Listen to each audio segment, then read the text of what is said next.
जामनापुरी जंगल के बीच बसा एक छोटा सा गांव था। कुछ दिन पहले तक सब कुछ ठीक था, पर अब हालात बदल गए थे।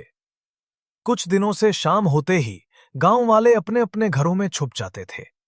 पूरे गांव में सन्नाटा छा जाता। लोग जल्दी जल्दी खाना खाकर सो जाते। न बच्चे सड़कों पर खेलते, न महिलाएं बाहर दिखती, और न ही कोई बूढ़ा आदमी टहलने निकलता। सबके दिलों में एक ही खौफ था, बिना सवार की बाइक। सूर्यास्त के बाद वही भय आप खूब देख सकते थे। सड़क पर कोई आवाज पड़ती और दिल कांप उठता, क्योंकि वो आवाज आती थी एक बाइक की, पर उसके पीछे कोई नहीं होता था। बिना सवार वाली उस बाइक का खौफ दिन ब दिन बढ़ता जा रहा था। पहले ये बाइक सिर्फ गांव के दक्षिण मोहल्ले तक सीमित थी, लेकिन अब इसका दायरा बढ़ने लगा।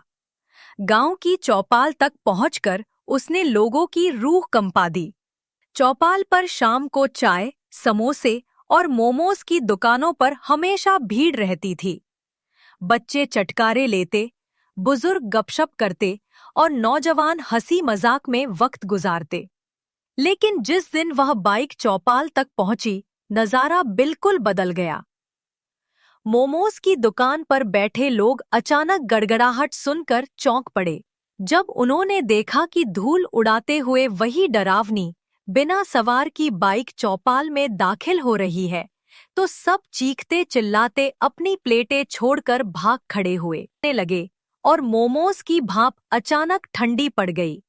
सिर्फ यही नहीं, सड़क के दूसरे छोर पर स्थित समोसे वाले की दुकान, जो हमेशा भरी रहती थी, वहां भी वही हाल हुआ।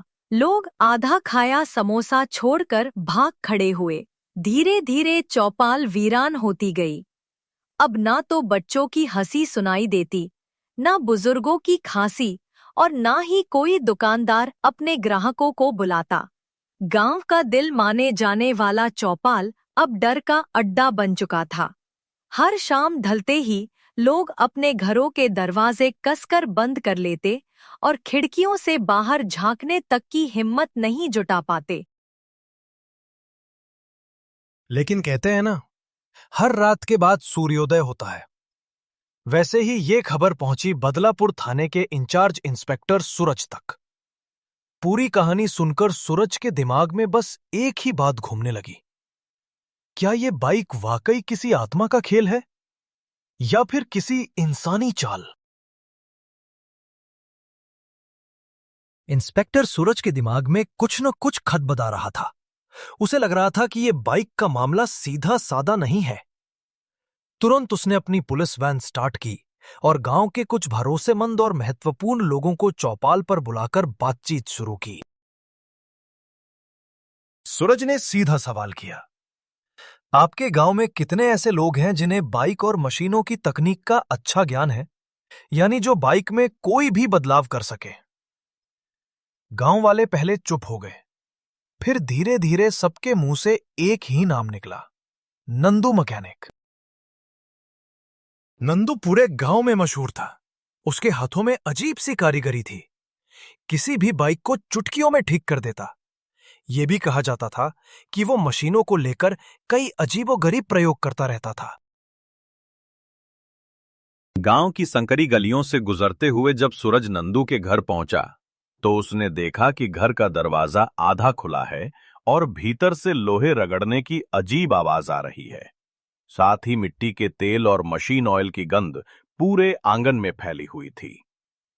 सूरज ने धीरे से अपनी रिवॉल्वर की पकड़ मजबूत की और कदम कदम आगे बढ़ा। दरवाजा धकेलकर जैसे ही उसने अंदर झांका, उसकी नजर एक चीज पर टिक गई।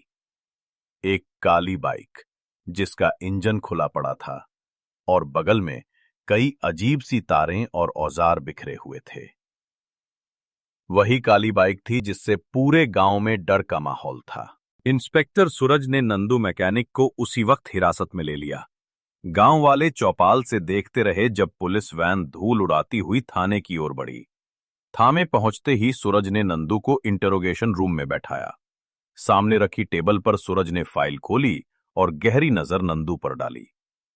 धीरे लेकिन सख्त लहजे में पूछा, नंदू, सच सच बताओ, तुम इस बाइक से लोगों को क्यों डराते हो?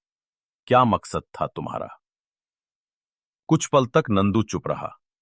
उसकी आंखें नीचे झुकी थीं।